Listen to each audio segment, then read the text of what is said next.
Assalamualaikum warahmatullahi wabarakatuh. Saya Muhammad Iwan Hanif dari kelas 12.1.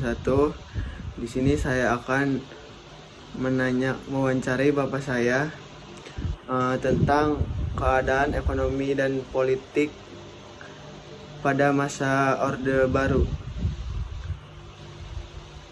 Baik, apa tadi pertanyaannya? Apa kondisi ekonomi dan politik, suasana politik dan ekonomi Di zaman Orde Baru. pada zaman Orde Baru. Baik, Assalamualaikum warahmatullahi wabarakatuh. Waalaikumsalam. Nama saya Yaya Mulyadi, orang tua dari Muhammad Ilham Hanif, kelas 12.1. Zaman Orde Baru itu adalah zaman dimana setelah zaman Orde Lama berakhir. Orde Lama itu pada saat itu kurang lebih dimulai dari 1945 sampai 1966. Waktu itu dipimpin oleh Bapak Presiden Soekarno. Dan setelah itu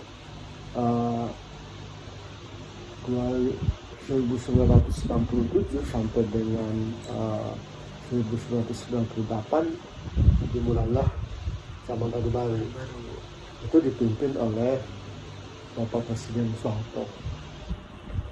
Ada perbedaan dari segi politik maupun ekonomi dan keadaan sosial ya. Kalau Orde Baru itu lebih maju secara ekonomi, kemudian politik cenderung lebih stabil karena Pak Harto punya kebijakan membatasi partai politik. Waktu itu hanya 3, jadi golongan karya, Partai Persatuan Pembangunan, dan Partai Demokrasi Indonesia. Jadi Pak Harto sangat menjaga stabilitas politik sehingga ekonomi lebih maju dibandingkan dengan Orde Lama. Kemudian pertumbuhan ekonomi juga cenderung naik dan stabil, jauh lebih baik daripada Orde Lama yang cenderung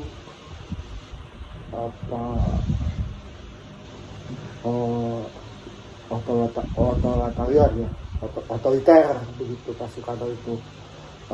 Bahkan ada ide presiden seumur hidup gitu. Kemudian juga karena ekonomi dan politiknya belum stabil, lebih dekat ke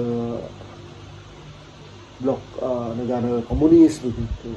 Dan kalau Pak Harto itu lebih dekat kepada blok negara barat. Jadi pada zaman Pak Harto, Orde Baru itu memang pembangunan lebih maju, keadaan ekonomi stabil, meskipun di ujungnya itu tahun 98 ada resesi ekonomi,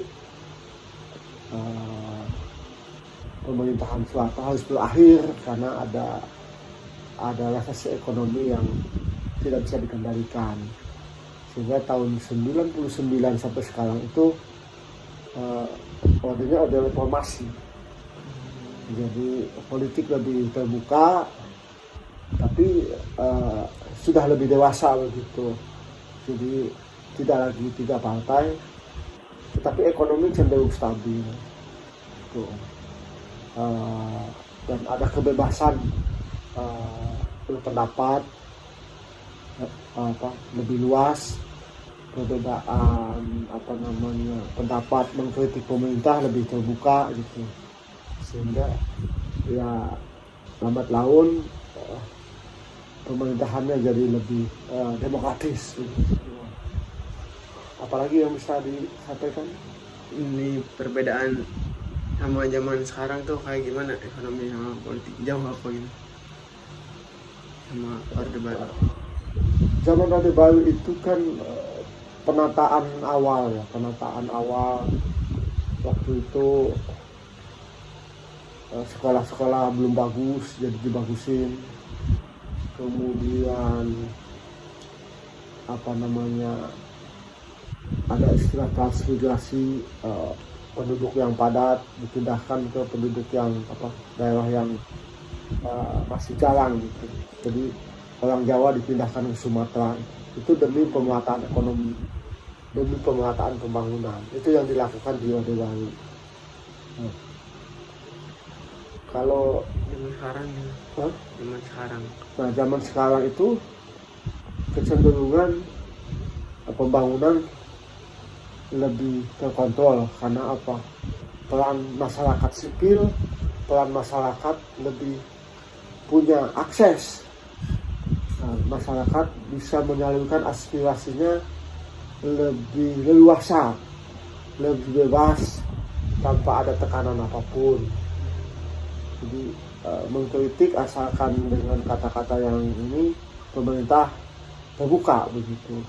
Nah, ini yang memungkinkan ekonomi lebih stabil, politik lebih stabil, dan salah satu syarat ekonomi bisa maju itu sebuah negara itu harus stabil dulu politiknya, baru kemudian ekonomi bisa berkembang.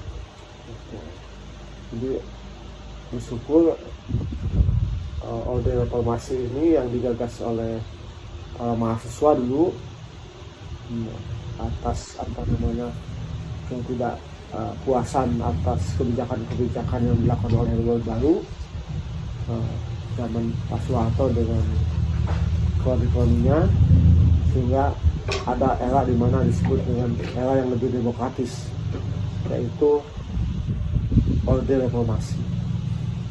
Itu aja mungkin yang bisa disampaikan. Apalagi? Udah cukup. Baik, terima kasih, saya cukupkan. Assalamualaikum warahmatullahi wabarakatuh. Waalaikumsalam warahmatullahi wabarakatuh.